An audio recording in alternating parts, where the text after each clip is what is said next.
right. I think we'll get going today. Thank you for those of us who are on the call. I know we've got a few panelists that you guys can all see right in front of you. First of all, I'm Joe Steuter, Chief of Client Strategy at Intentionally. And this is actually a project that we've been working on for quite some time. Actually, Michelle's on the call as well. She'll be my co-host today. We've been talking about this, Michelle, I think since last year, right around this time when this idea came to fruition to build a community, which we are coining CMO Collective, to just bring marketing leaders across the industry together, not only to collaborate, but to connect with each other. There's oftentimes so many ideas floating around. The challenges we're all trying to deal with can pop up each and every day as you're trying to do great marketing work within your organizations. And we looked around at the industry and we said, there's not really a great networking group where people can come in and not only legitimize the role that CMOs and marketing leaders have within their organizations, because it is one of the fastest growing roles within the industry, but it's also one of the most important in terms of sustaining and building a brand, but also maintaining that brand into several different growth stages as that company evolves over months, over years. And so with this evolution and this professionalizing of the industry, especially inside of financial services, we took it upon ourselves to say, how about we just create this community ourselves and bring people together on a more regular basis? So that's why we're all here today. You'll see us at in-person events throughout the year, but we wanted to start and welcome to our first ever digital event, virtual event. We've got some heavy hitters on the call with us today. So I'd like to introduce them real quick, and then we're going to dive straight into a conversation. This is going to be a very fluid conversation today. I've got some questions I want to ask Dan, Justin, and Michelle, because I know there's so much ground we can cover. We're going to talk today about digital done right. And when we use the term digital, we don't just mean paid advertising campaigns or social media campaigns. We're talking about your entire digital presence and how many different ways and avenues you have to leverage at your disposal in order to expand the brand, but also grow the business, generate leads for the firm, and help the firm itself in whatever role you're in currently grow holistically. So here's what we're trying to do today, and I'll introduce you to our panelists. Justin Barrish, who is the Chief Marketing Officer and Chief Digital Officer over at Lido Advisors. He actually we're coming straight off the heels of an announcement that he's made here in the past several weeks. Dan Natale, who is Intentionally's head of digital. They're going to be really our subject matter experts today. We're going to be throwing a lot of questions at them. These two guys are in the thick of it all the time. They're on top of that latest trends. They understand what to do in our environment, and they have a unique perspective. You know, Justin leads a huge organization with a very complex set of needs, and he's got to figure out how to distill that all down into a tangible strategy that works for Lido.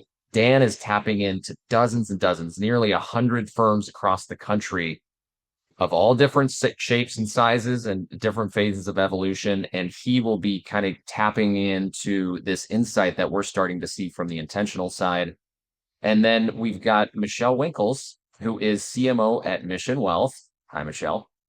Hi. I know many of you know her. In fact, I think she said she was sending out a few invites yesterday to a few people so we could hold them accountable to make sure they were in and a part of this conversation today. Michelle, I actually want to, knowing you and I have known each other for going on a year now, and we always love to connect at these events and sort of co-host and bring this community along. Here's what I would like to do. I'd like to really start with a question from you, and then I can turn it over to the panelists and we can roll into our conversation. So give me a sense, you're the CMO of a fast growing RIA. What would you say that marketers need to prioritize right now, and why do they need to think about digital sooner rather than later? That's a really great question, Joe, and welcome everybody. Thank you for joining us. I really have three things to touch on, and I won't talk too long because I really want to hear more from Dan and Justin. But what I believe is that search has changed and we need to as well. With AI now influencing search results, it's just not enough to have a website. You need a high quality, relevant content that answers exact questions your prospects are asking. So SEO and AEO, answer engine optimization, for those of you that aren't familiar with AEO, they're no longer a nice to have, they're foundational. Second point I want to bring up is that client expectations are digital first. A lot of investors today, they expect a seamless modern experience, just like they get from Amazon or Netflix. And if your digital experience feels outdated or it's confusing, trust will erode that before you ever get the chance to speak. And then third, referrals just aren't enough. They are always going to be important and they're going to be a very top way people get business, but they're just not predictable. And digital marketing helps you build a steady pipeline of qualified leads. So you're not dependent on the luck of introductions, right? It's about meeting clients where they are, which is online. Love it. Thank you for kind of that setting the stage, because I think that's really important. Dan and Justin and the two of us have been talking a lot over the past month about what digital contains. It's such a big term that encompasses a lot of topics, a lot of challenges, a lot of opportunities within the firm.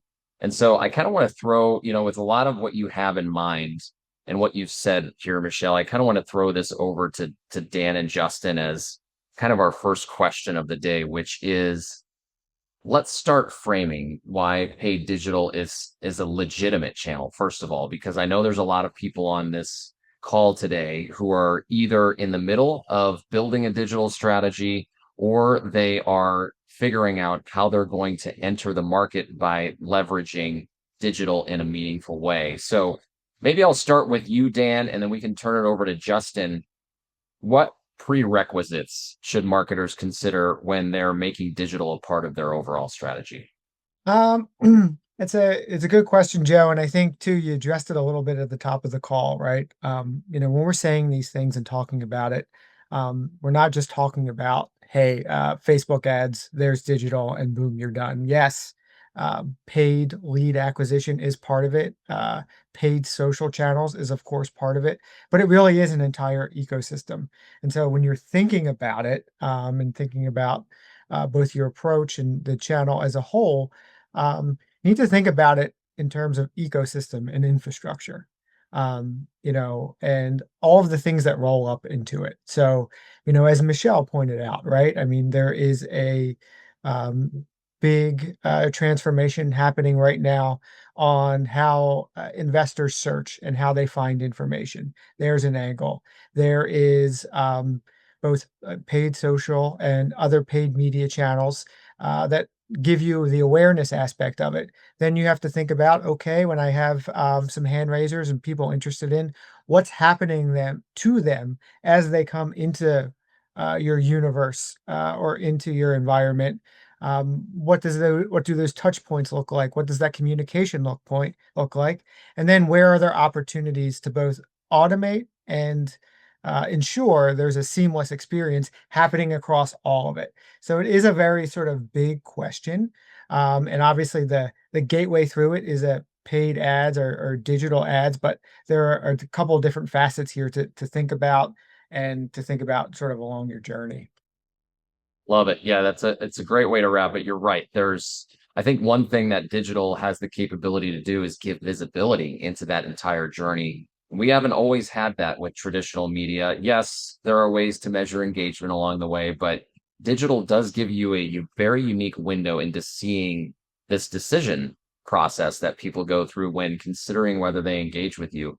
Justin, I'm curious from your side. You've had a very illustrious career as you've been behind some huge brands in the space. And so you're thinking about things at scale, but you also have to have your arms around some of the biggest trends, consumer preferences out there. How are you not only helping advisors get in touch with the right ideal client through digital channels, but then we're probably also looking at how do large institutional firms and large RIAs get in front of advisors, which is a whole new environment that we're starting to embark upon. So give me just your take on what those prerequisites are as somebody's considering digital as a part of their overall strategy. Yeah, absolutely. Thanks, Joe, and thanks to both yourself and Michelle for including me and Dan in today's presentation. I think I'm probably the newest CMO in the CMO collective at 31 days of tenure. So a lot to learn from folks in this group as I get my sea legs and take on this position for the first time. That said, it's been as Joe mentioned, doing digital marketing and digital lead generation in the RIA space for over a dozen years, and it's been a real treat and a real pleasure to have experience working with, two, three, four-person, right, RIAs, maybe managing just a couple $100 million, all the way up to, $150 billion firm in an enterprise. And though that spectrum is, though there's a lot of different, right, iterations of digital that can exist on that spectrum, and I suppose, right, our audience is at different points of that spectrum. It's so easy to say, but it's all about aligning with your business goals, right? And it's all about aligning with the business objectives. And a really easy way to get overwhelmed, right, is to say, I need to do digital. Because if you think about it, what's not digital, right? Our in-person events, right, have digital registration components. Our PR strategies have digital components. My direct mail plays have digital components. So something that I find to be just helpful for myself is to say, is to ask, like, what do we actually mean when we say digital? Because digital can very easily feel like boiling the ocean. And the easiest way to frame it, in my opinion or my perspective, is to frame it against your firm, right? And how your firm works and how it feels and what its resources are.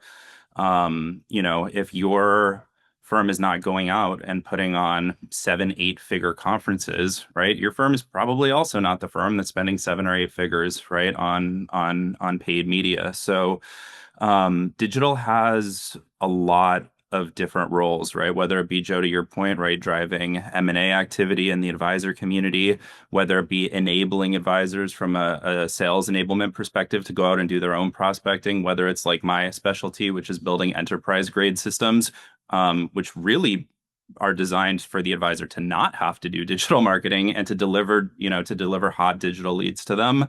So they do, what they do best, whether it's creating scalable, compliant touch points with clients in the name of driving referrals, whether it's supporting a custodial referral program, right? There's so many different things, right, that digital can do. And I think starting with, like, where is our business already doing very well, right? And then asking how can digital provide scaffolding and support for the things that we're already crushing it in, I think is a nice way to start to get some points on the board and like start to get traction versus saying, I have no experience, I'm going to go out and start, spending all this money on Facebook ad or Google ads.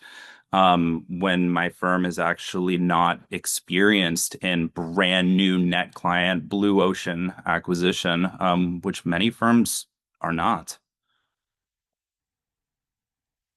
I do love your point here about tracing everything back to the goal, because I do feel like firms, marketing leaders sometimes carry the overwhelm that's coming from them, from the executive team, and saying, like, where do we start? How do we leverage this? And we forget that we need to start with what our goals are. It sounds so basic and simple. And yet at the same time, and Dan knows this well, and us working with so many clients across the country, we have to have this conversation almost monthly to remind them, like, let's reground our strategy and what are we trying to accomplish here? Because you can leverage digital in so many different ways, but if you have a very clear goal in mind of what you're trying, how this digital strategy is going to complement the rest of your marketing strategy. And like you said, it's digital used to be considered sort of its own arm of a marketing strategy. Now digital is just infused into almost every experience we have. And so it is marketing, it's not just a channel we can set off to the side and say, well, we're either going to invest in that or we're not. We're going to go over here and invest more in events and in other avenues within a marketing strategy. So knowing that digital is so embedded in much of what we're doing each and every day. And Michelle, this is something I might have you chime in on. How do you have that conversation with an executive team? I mean, I know you're speaking with an executive team on a regular basis where you're trying to align marketing goals with business goals. How should somebody go about, having that conversation? What do marketers need to have in their hands in order to have a really productive conversation? Well, I think leadership needs to be on the same page with what their goals are because marketing can't really support the firm if they don't know what the firm's goals are. Yep. So, fortunately, we follow the EOS, mindset and AOS. Yeah. EOS, yeah, Yeah. entrepreneurial operating system. So we do meet weekly, and we are able to all be on the same page with what's important for the firm and what our goals are. And we do set those. We have a vision traction organizer, so we're aware of like exactly which channels of growth where each needs to be. So I mean, you were talking about a little bit earlier goals starting first, right? So I'm a huge believer in that for everything that we do on the marketing team. You have to think about the three things really. It's like, what is your goal as a firm, right? How much money do you have to achieve those goals? And do you have the team, the people, and the capacity to actually work on those projects and that spend and to achieve those goals? So you have to really be realistic depending on whether you're a very small firm or a larger firm, what's possible. And then you have to speak up about it. And if you have a great leadership team and you're all on the same page, you can say, okay, well, if you want this to happen, this is what we need. So you just have to be vocal about it and be realistic. I like that advice. Yeah. And something, I want to dive into sort of our next question. And I think goals has a lot to do with this because one, you're either coming to the table with your executive team to talk about brand differentiation, how do we separate ourselves from every other advisor out there? Or how do we, RIAs are now starting to do that with each other. How do we separate each other from other large RIAs in order to attract the right advisor to the firm, whether that's through M&A efforts, inorganically or organically? And so many times differentiation becomes a thing. And we hear this all the time. I know the three of you do on a daily basis. But when it comes to like digital ads, and Dan, I'll have you chime in here. When it comes to digital ads, we see these generic plan for retirement, ads everywhere, or, holistic planning being used in every other tagline. Why do you think most RIA marketing feels so cookie cutter?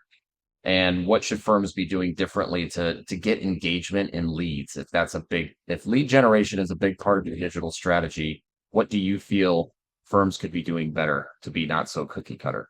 Yeah, I think that that's a good question, a good point. I think, there's there's partially a compliance aspect driving this a little bit. Like, hey, we know that this is safe, that this is gonna be okay and work out well. I also think it's just, hey, what do we, you ask yourself, hey, what do we do here? What services do we provide? And it's very easy to go and say like, hey, we provide, financial planning and financial management services to high net worth individuals.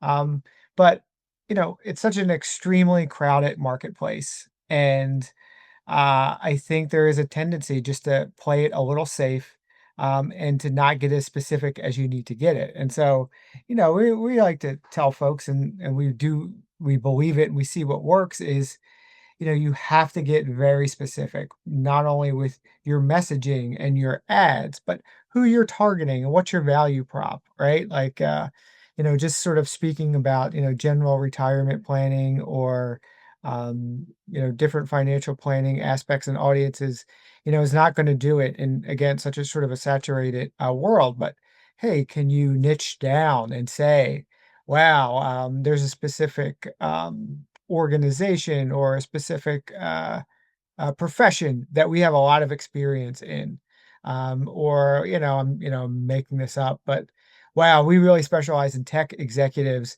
Let's make the ads reflective of them. Let's make our messaging speak to them, and let's really specialize and pick in this area and really get down there because again. In such a crowded market and field, it's just so very hard to stand out.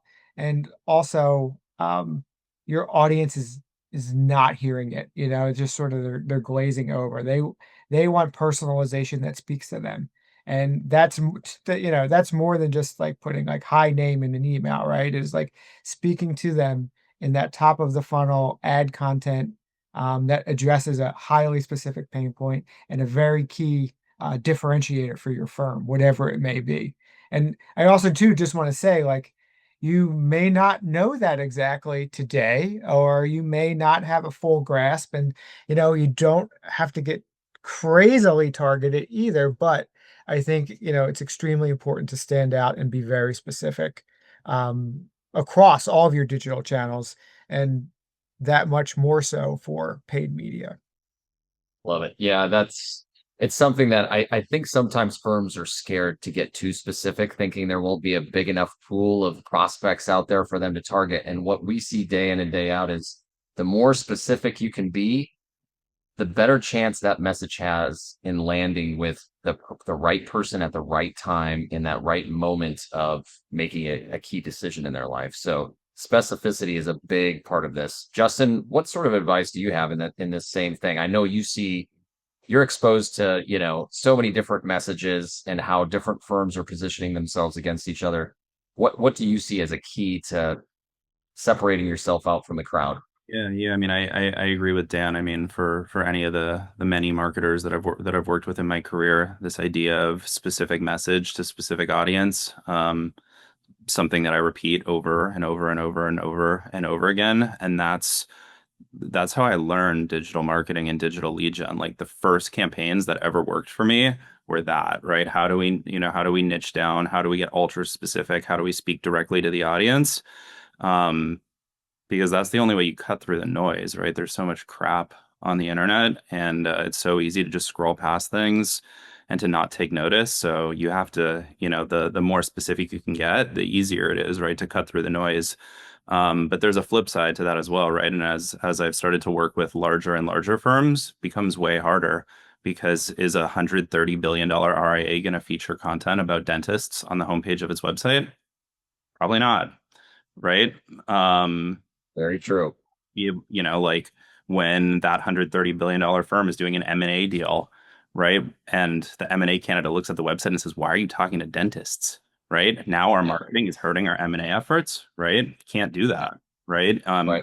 And same thing, right? You're going to ostracize other clients, right? If the homepage is too specific, then it's going to miss so many other people. So I know, Joe, like in preparation, one of the things we talked about is where, smaller firms can compete. And like, this is a really good area, right? The smaller you are, the easier it is to niche down. The larger you are, the harder it is.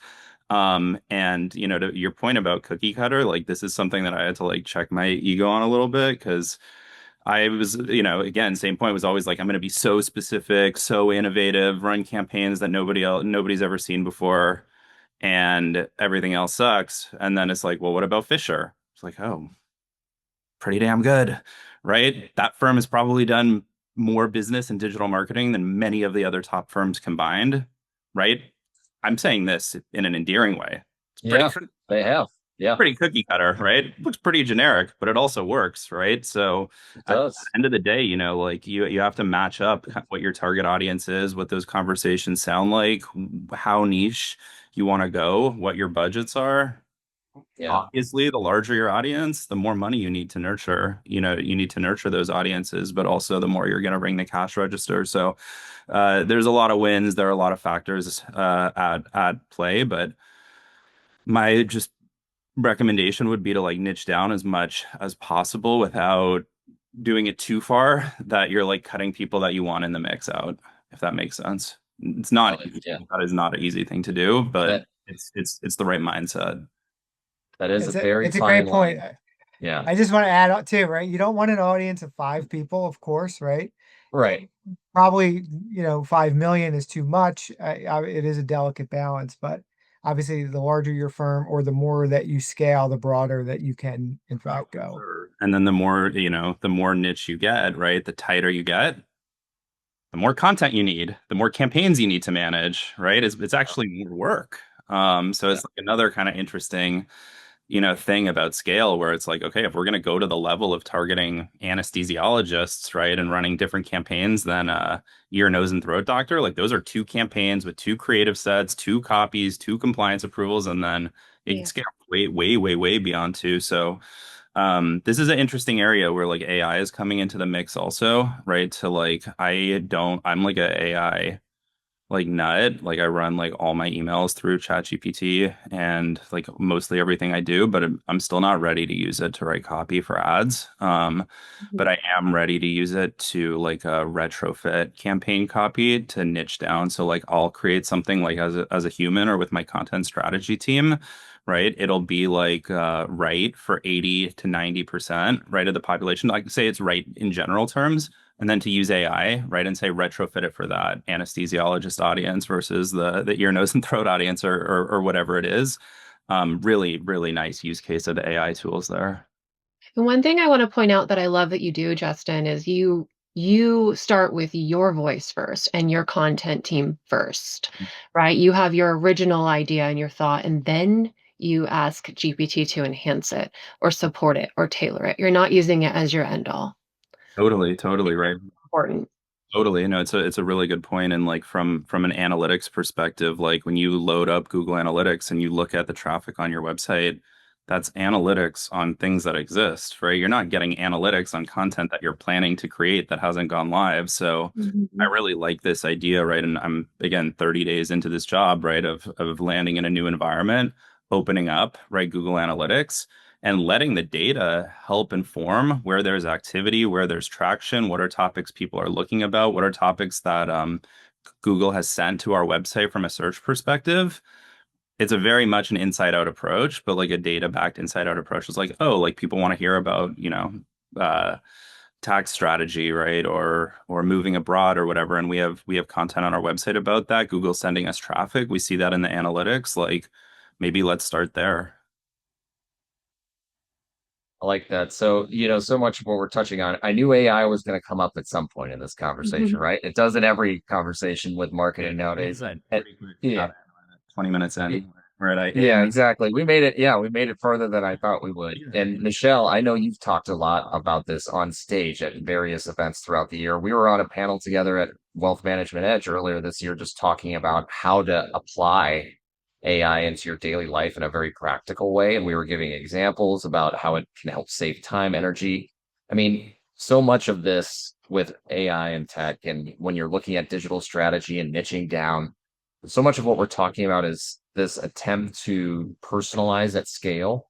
So what does, and either one of you can kind of go first on this question, but what does good personalization look like for an advisor team when they're Good building question. out a marketing campaign? There are probably a lot of different ways to take a broad idea or topic that you're talking about and really start to think about how it enters into someone's life in that time of need. So what does that mean beyond just inserting someone's name in an email?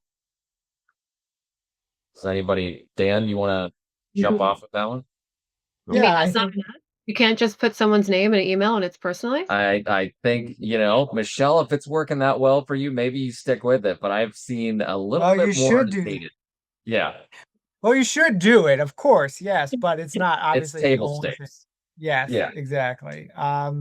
I think too, it's being for backing up a little bit, personalization is being thoughtful too about where they are in their journey and where they are with their interaction with your organization.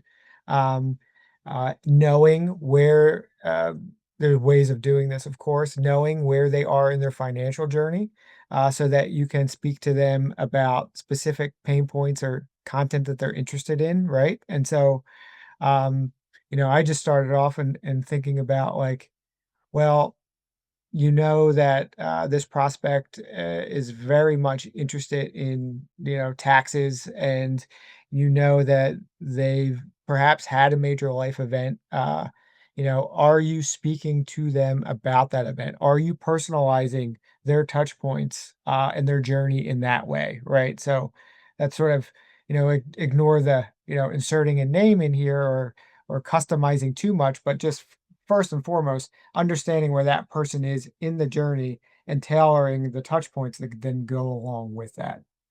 And how do you know that though? How do you know those things, right? Like what tools are you using to understand? Right. I mean, I think, you can there's a couple different ways of knowing, right? It's not necessarily a tool, though you could use a tool to do this, but you ask the question. You can ask it on a form. You can, retarget somebody that has visited specific pages on your website about specific topics. Um, you could potentially enrich that data. There's a number of third-party platforms out there that will help you figure out, hey, these are major life events or major transactions that may be of public record. There's a variety of different ways to do that and to know it. But when you're thinking about personalization and thinking about their journey and understanding where they are, I say like, hey, you have to start with something. And if you can only choose one piece, hey, that's great. A number of pieces of data or data points are really important here. But it can be as simple as asking them on a form or seeing where they've been on your website.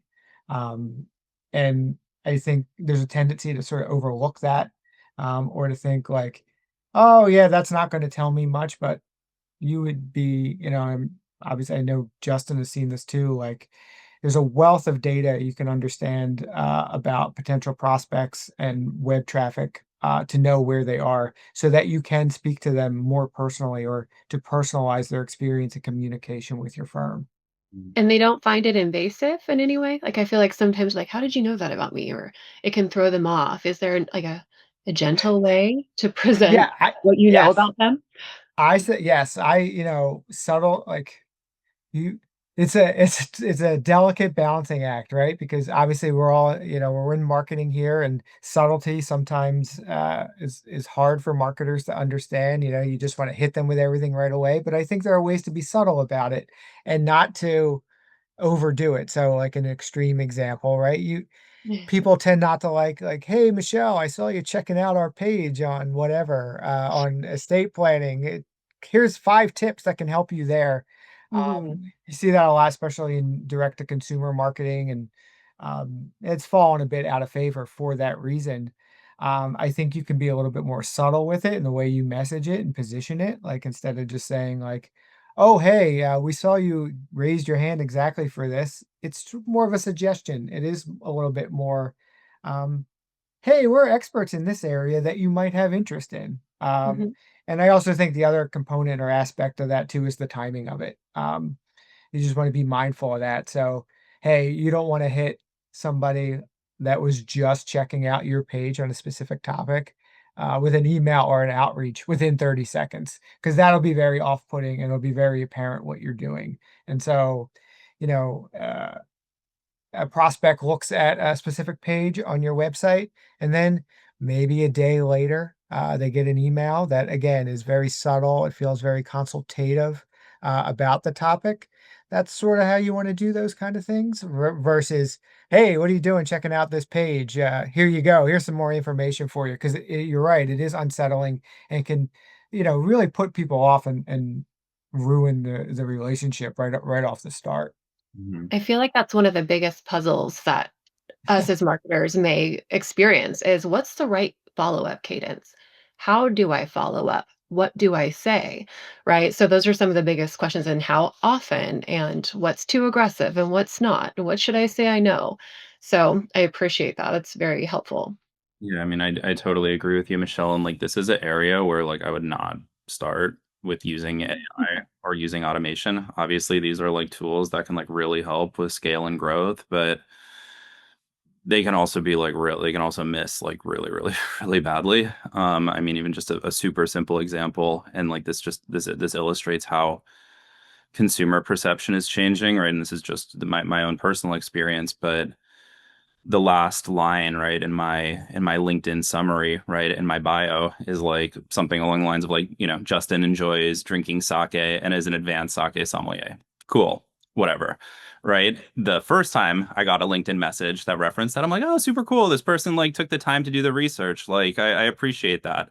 The fourth, fifth, seventh, 15th, 20th, 30th, 40th time I got that, Like, you're lazy. You just did an AI scrape and you're lazy, and I'm not responding. And like, you kind of just like rub me the wrong way. Right. And that's just a difference of a couple months from like, oh, the technology can do this. I didn't even put those pieces together. This is really cool. To like, I'm for sure not responding to your message. 0% chance, because my understanding of the technology has evolved in the same way everybody's understanding of the technology evolves as they go from using ChatGPT for the first time to integrating in their life and like understanding how these things work. So can technology and AI, are those the drivers of personalization at scale? Absolutely. Are those the ways to figure out your approach? For sure not, in my opinion. Yeah, I like that. There's so much, Justin, what you said, just in the last 7 to 8 months alone. We were talking about this today as a team. I can't even believe the output from our team today compared to January of this year. As far as what we're able to do with the power of AI and how we're able to pump out this amount of content. But on the flip side of this, you have to be very careful with how that type of scale is used with people, because consumers are also smarter. Like you're saying, they pick up on how you're able to get their information. I don't even know if it's necessarily a hesitancy on how you get someone's information anymore. I think people are generally like, okay, if I've got this out on the interwebs somehow in some way, they're going to find a way to use it. But you have to find a very delicate, meaningful way to enter into that conversation with them. Otherwise, they feel you're literally just treating them like a number. It's just so funny because it's like those activities are in the name of personalization, but like the perception of the person is like that wasn't very personal. They just use AI. Yeah, right. It kind Yeah. of So, kind of backfires. and I have a feeling we're maybe a little ahead on this conversation, because right now you see this groundswell movement of just using it, right? Just using AI and using personalization at scale. And we're not yet seeing maybe some of that backlash that comes from how how ferociously it's used right out of the gate, because everybody has this new ability, to touch so many different people in what they think is a meaningful way, but they haven't yet anticipated what that pushback is going to be from the modern day consumer who's just starting to use GPT in their everyday lives as well. Whereas before, hey, when we did digital campaigns towards people, they didn't necessarily know the ingredients in the soup or the secret sauce and how we were finding them or how you were getting in front of them at the right time. Now people are very aware of the tactics that are used in order to get their attention. Yeah, yeah, for sure. And obviously, like, this type of outreach isn't completely new in the wealth management or advisory space. I mean, so many advisors have built amazing books of business, right? By going through and smiling and dialing. Yeah. Difference here is that there's a digital record of every single thing that you're doing. Whereas, 20 years ago, smiling and dialing, if you rubbed somebody the wrong way or somebody didn't pick up, it's like it didn't happen. It wasn't really a Yeah. record of it. That's not the case anymore. Every single email, every single post, every single everything is tattooed in the digital world forever. And that presents real brand risk. You have to be It very, does. very, very mindful because, like, most of the folks on this call, most of the folks in the industry, it's not like we're some startup SaaS product, right? Where it's like, we'll just like spam everybody. And if it works, great, we have a business. And if it doesn't, we'll just turn this thing off and start a different company or try something different. Yeah. These are businesses that are going to last for generations. And like, you got to take a little bit of the zoomed out view, right? When you're thinking Yeah. about your brand, and it's not just about like what am I doing in this moment at this time, because the technology is evolving, the industry is evolving, the capabilities are evolving, your firm's evolving, and ultimately, like the long-term enterprise is what matters most, not like how am I using AI, like in Q3 2025. It feels Right. so top of mind right now, but when you really, really zoom out, it's not nearly as important as like what's the enterprise value of my firm and what's the legacy of my firm. It's not close. I like that. Yeah, and and we're a service-based and relationship-based business, as much as there is, the fintech advancements happening every day, and how not only firms are using technology to deliver better experiences online and off, but at the end of the day, we're still trying to articulate value propositions out there that are about the relationship, that are about a service-based industry versus a product-based industry. And even though some things are getting productized, it's very important for us to stay grounded in how we can use digital as a way to present that humanness each and every day. So let's just jump straight to, I think we've hit on personalization and a few trends that we're starting to see.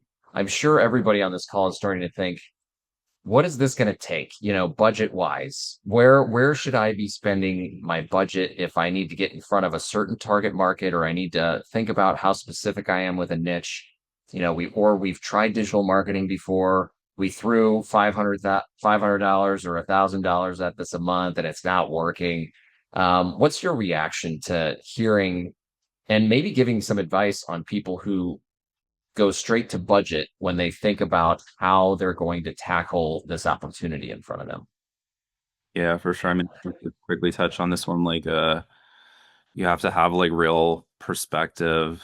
The perspective needs to be like, I think of it this way, like I like collecting wine, I like drinking wine, like that, like I think about that, it's like somebody saying like, oh, I invested this money, right? I planted these vineyards and it's been 2 months and I don't have bottles of wine. It's like, of course you don't have bottles of wine, right? It takes 5 years, right, before the grapes are even in a place to have enough fruit to go through the fermentation, blah, blah, blah, blah, blah. Right. So like how can you expect that you planted this thing and now you're like, selling wine at Total Wines and, making all this money? It's completely and utterly impractical, right? But the only way that you know that that's impractical is by learning how farming works, right? Or learning how winemaking works. The same thing, right? With digital. I like really, really, really, really strongly encourage people to not be like, oh, I'm trying digital. And if it doesn't work, it doesn't work. Because as we started the call, everything is digital, right? So like it's really just about putting one foot in front of the other and moving the ball down the field. It doesn't really matter how fast it's moving. It just matters that you're making progress and that you're seeing your like investment in digital as like a living, breathing thing that's changing and growing and evolving. And you're not like, throwing the baby out with the bathwater when like your like paid media test doesn't work after a couple months. It's just really short-sighted. Yeah, I agree, Justin. Thanks. And I think like the sort of farming or growing analogy is appropriate. And I'll probably butcher this too. And so, but the idea, right, is like you're planting seeds for the future, right? And you may not, I shouldn't say it always, because sometimes you do have success right away. But it is a long-term play, both whether we're talking about paid media, especially if we're talking about, organic search or AI generated search. And so I think when you think about it with respect to budget and respect to paid media, it's just an ongoing activity that does pay dividends and at future points down the road. And so you are going to have campaigns that may not be as successful as you want them to be. You're going to test things and learn things. Um, and again, it may not necessarily produce clients immediately right away, but you're going to learn like, hey, uh, they really like this messaging, or when we position ourselves this way, that works really well. Or wow, who knew we have a great presence with orthodontists or another group potentially. And so when you tie that back in and you start to think about budget, um, the idea of, okay, well, we allocated this chunk of money to it this one time or for 6 months, it didn't work, and now we've closed the door and that is it. No, I wouldn't say that. I think it's important to earmark ongoing spend for digital initiatives. And again, that doesn't mean, oh, we have to earmark spend for Facebook ads perpetually for this to work out. It means like, hey, we need a line item in the budget or within our marketing budget or digital marketing budget that we're going to spend X dollars a month. We are going to try new channels based on, hey, top of funnel, maybe middle of funnel, bottom of funnel. And what makes the most sense here. And then too, just like a note, Joe said, like the example you gave with $500 a budget, I know you're being like a little facetious there, but I think like much like a lot of things today, we're continuing to see paid media costs rise. And the cost per click for many paid channels, whether you're talking about Facebook, LinkedIn, Google, programmatic display, trade media, whatever it may be, continues to increase. And so as that continues to get more expensive, I would never advocate and suggest, oh, just dump all of your marketing budget in there or go overcorrect or overcalibrate to that area. But what I would say is knowing um, these programs will pay for themselves. You'll see that return um, as you land clients from this ongoing activity. But you do have to start with a healthy budget. Now, that's going to differ from everybody. And so the very unsatisfying answer of it depends is what I'm going to say here. At the same time, like $500 isn't going to do it as anything to start. Um, I would say, in a couple on thousands range, and I'm going to say that very broadly. And I think you will see it will pay for itself over time. But what you'll also get besides leads and the experience of doing it and of getting your digital house in order in which to do it, you're going to learn. You're going to learn a lot of different things, particularly about your audience and what resonates best that you can deploy to other areas of your customer experience or of your organization. And so, um, again, it is a long-term play. If you don't see leads right away, don't panic, but also just bear in mind, what are you learning? You are learning a lot of new and interesting things about your audience and the wider audience at large. I have a quick question. If you participate in various paid media outlets, does that help you show up in AI? Do you think, or do you know? It's well, it's not necessarily paid media outlets per se, right? So, Well, it could be organic as well, but I'm just curious if right, it yes. has that influence on that too. Third-party citations, or at least sort of, again, third-party mentions that add credibility to you and who you are and what you do help. It doesn't, it could be paid, it could be organic. Mhm. If you have no presence at all in, let's say, a third-party publication or in a media publication, a sort of a faster route to getting that coverage or getting placement in there is to go the paid route.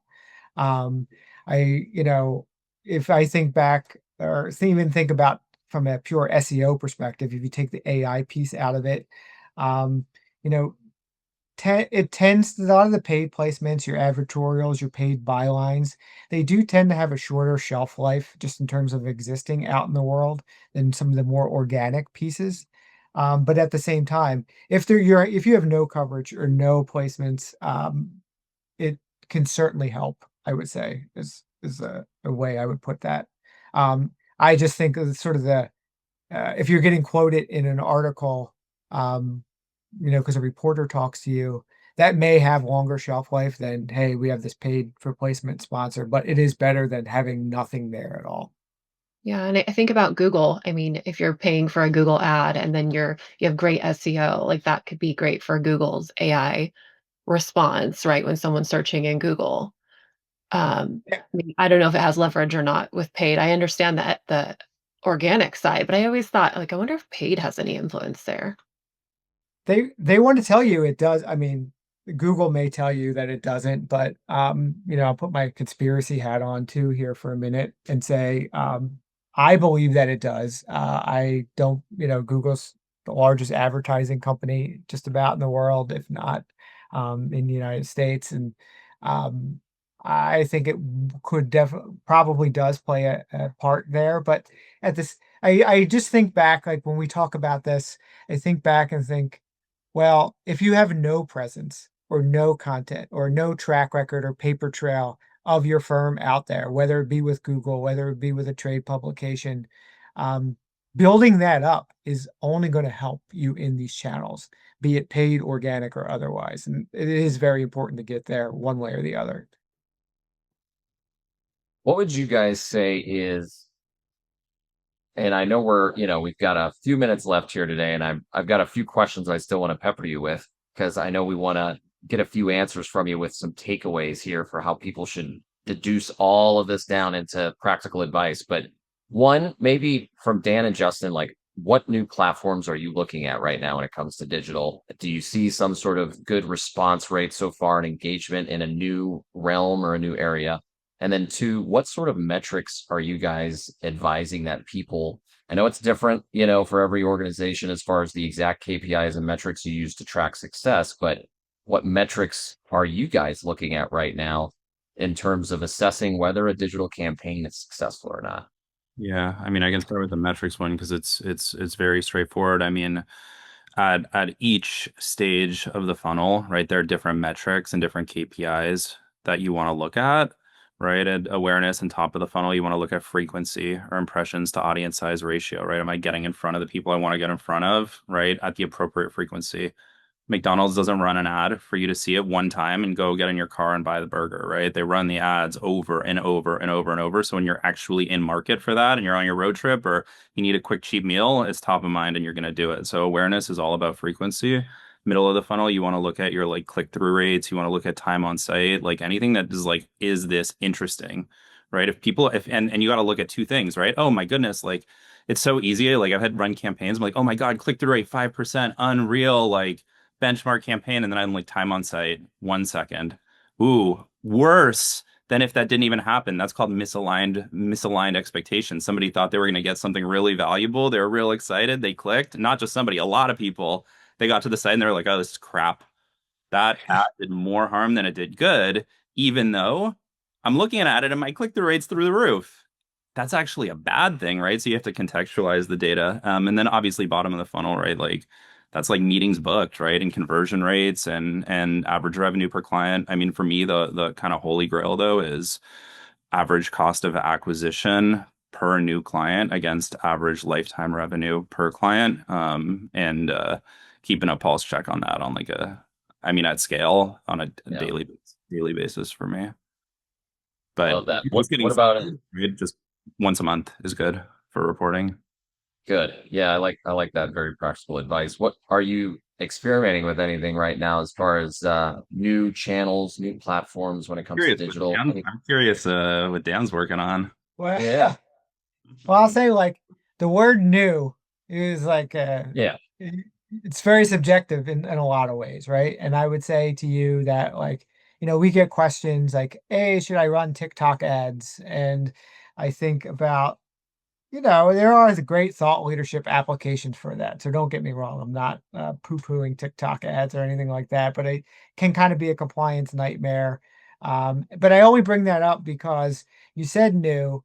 I get that question a bit, but I sort of go back to things like we're all very familiar with, and I do want to call it new in a way. So like I think about LinkedIn, for example, right? Like tremendous amount of activity there, but I say new because in our space here and in our world, and back to our sort of comments about being specific, I do think that the SaaS firms of the world, your professional services firms of the world, really dominated that for so long, and really drove up a lot of the cost. And I do think we're continue to see more inflows into LinkedIn, and I do think that that is a viable channel. Again, not new, and I do think that they are continuing to improve the platform to offer new or improved campaign types and objectives.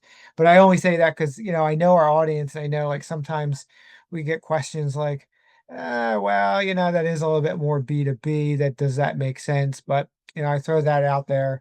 And then I also think too, like, again, not new, but I think about YouTube is a very strong contender, or can be, or sort of YouTube rolled up within uh, different types of Google search campaigns. So whether that's a demand gen or performance max, again, once long the area of real pure B2B marketers or direct to consumer e-commerce, seeing more and more shifts toward our world into that. And so potentially you're running an ad that appears across multiple Google platforms and multiple channels, all through sort of one interface and one campaign.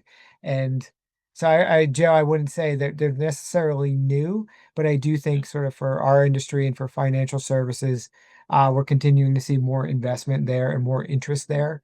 There is a lot of interest in programmatic display and doing really interesting things on the AI and targeting side, but I always like to say like, hey, paid social still does make a lot of sense for our line of work, and there continues to be more applications and more of a migration to it than we have seen in the past. Yeah, I'm with Dan. I mean, I think like true quality is the simple things done really well. Like I'm making the omelet for the, thousandth time here. That's what matters, right? Is how much better is 1001st omelet versus the 1000th, right? It's sort of the same thing Right. every time. Maybe I got a new burner, maybe I got a new spatula, right? Maybe I have a new hood for the smoke to come out, maybe I have a new dish to serve the omelet on, but like the end of the day, I'm just trying to do that as best as I possibly can, and I'm testing new tools. But like something that gets like so like really really like bugs me, I guess, is when people come to me like, what about this tool? What about this tool? What do you think about this tool? What do you think about this tool? And, like most of the time, the answer is they're just different brands of hammers. It depends on the person who's holding the hammer and how skilled they are. Mm. Right? Somebody who's really skilled with one hammer can probably go pick up another one and get the best out of it, right? With the new angle or the new design or the new weight. The person who's just buying hammers and never using it and has a bunch of unused hammers sitting in their garage probably isn't very good at building stuff. So I would say focus on what you're doing with the hammer versus the hammer itself. Get really good, become an expert, and then go hammer shopping and pick the one that's like perfect for you. But when you're just getting started, it's like you don't need the most expensive pair of skis when you go skiing for the first time, right? Just get up, get going, get comfortable, and then like upgrade your gear as you go along. But it's such a fallacy that like buying the best tech is going to lead to success. And there are so many firms out there that have spent so much money on tools that they are not equipped to use and will probably never use. And those are probably some of the same firms that are putting their hands up in the air and saying, I tried digital and it's not working. Yeah. It's a great point. I love your analogies, by the way, Justin. You have a great way Oh, So of good, making that message clear. omelet, hammer, skiing, wine. Oh, Yeah, we got all kinds of them. Well, I know we have 2 minutes left, so I want to get like a quick 30-second from Michelle, Dan, and Justin. Michelle, I'll start with you, and then I'll go to Dan and Justin. Boiling this entire conversation down, what do you feel is one of the most important things for somebody who's, the way we started this conversation, whether they're looking to dive into digital as a channel or they're already in it. And like you just said, Justin, they may be pushing away after doing a lot of the wrong things, but incorrectly assessing how effective it could be. What would your advice be, in 30 seconds or less, as far as the key takeaway for everybody listening? Identify. Sorry. I would say just stay educated, like, and informed, right? Like, it's okay to learn about everything. I think it's important to know what's out there and what can help you, but be really realistic as to what you can afford and what time you have to put into it. And do you really need it now, or could you use it later? So I think those are just important things to really think about. There's so many great technologies out there, and over the last quarter, I've spent a lot of time meeting with all these new vendors and learning about their offerings. And there's some really great ones out there, but I know like I don't have the team members yet, or like the money yet to use it, but I know it's there, and I'm going to continue to meet with those vendors and those leaders and learn about what's coming because it's important to stay on the forefront of it. Very astute. Discernment is a big deal. Mhm. Justin, yeah, you want to jump in? Yeah. I mean, like I touched on it a little bit earlier, but I think it's like identify the thing that's already working the best for your business, not digital, just like what is working well in your business? How are you growing? And see if you can find a way for digital to make it 1% better, right? Get some wins on the board. Like so many people go for the whale on the first thing. There's another one. Just like get a win on the board, right? Just make the thing that you're already doing well a tiny little bit better and get some traction, and then you can, like go for the bigger stuff. But I would really, really encourage you to start there. Just make what is already working a tiny little bit better. I like that. Incremental success along the way. Dan? I would say, and this is really variations, right, of Michelle and Justin's point, but it's going to be so easy to get overwhelmed with tools, with channels, with platforms, with budgets. Oh my gosh, where do I even start? And I would say, to the message of pick one thing in one area and be thoughtful about it. And so think, you know what? Let's try some LinkedIn advertising and let's think about what that looks like and then what happens to a lead when they come in. And let's think about that process thoughtfully and let's give that a try. Um, yes, it is very important to address the rise of um, AI generated search. It's very important to think about all the different platforms you could be advertising in. But um, I think that sort of can paralyze a lot of folks and they don't know really where to start. So I would just say, hey, let's pick one digital initiative, be very thoughtful about it. And then, if you need help, reach out, ask questions. But really concentrate on that just to get the ball rolling, and you'll be very pleasantly surprised. Wow, we've made some progress here. We've got a paid social campaign. Next thing you know, you're talking about complex email nurtures, and you think, look at us. We've really come a long way with this without even realizing it. I think you'll find that, and we see a lot of firms evolve that way by doing it and doing it in that approach. Love it. So discernment from Michelle is a big one. Justin is all about the iterative process of incremental progress along the way. And Dan, you're talking through just what it means to dip your toe in the water, start intentionally. Weird that we use that word. And, Ah, start small, scale fast. So I know we're at time today. For everybody listening, thank you for attending. The CMO Collective will be coming to a place near you, or we will be having another virtual event very soon. Michelle and our team at Intentionally are going to be at the Future Proof Festival coming up in September. So if you haven't registered for that and you just want to attend a 2-hour session that's all about networking with people like you have here with our beloved panelists today, make sure you make time for that. Otherwise, you will hear from us very soon. We'll send out the replay to everybody today and we'll talk through what topics you might want to cover next. So send those thoughts to Michelle, Justin, Dan, and I. If there's something you want to hear going forward on a specific topic or anything that you'd like us to cover, we're all ears. Thank you for attending today and have a great one.